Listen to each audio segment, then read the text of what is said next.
Okay, what time? Hmm? What's the put? And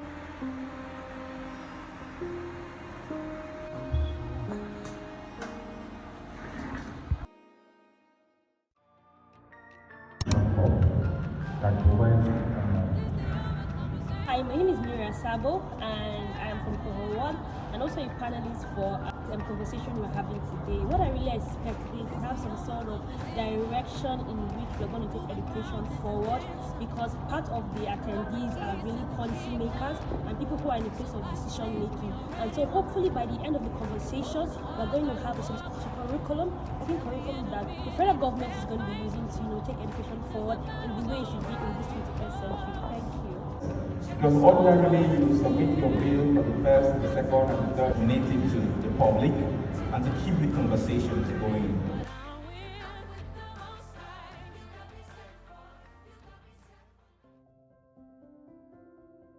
Today is the 19th of December, and I have barely around a month, January 31st, before I stop working.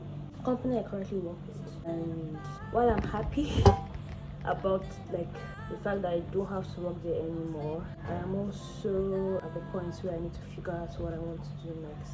To be honest, I just from the experience and all, I don't want to really go back to the same role that I've worked in for around 3 years now, 3 to 4 years, actually 5 years.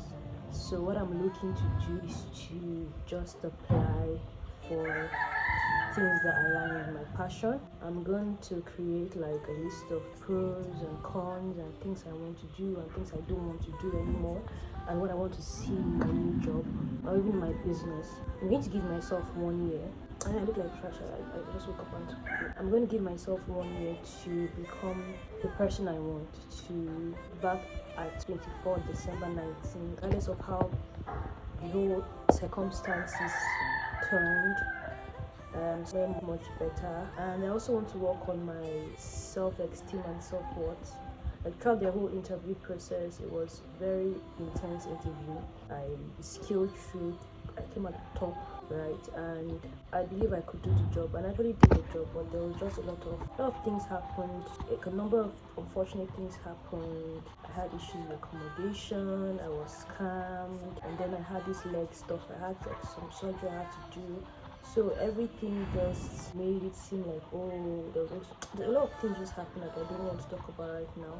Maybe when I'm compiling this video in 2025 December, I'll be able to share a lot and just be grateful that I'm no longer working there. But still, I'm grateful for the opportunity, for the people. My boss is the best. He was very kind to me, very good to me, very understanding, very helpful, right?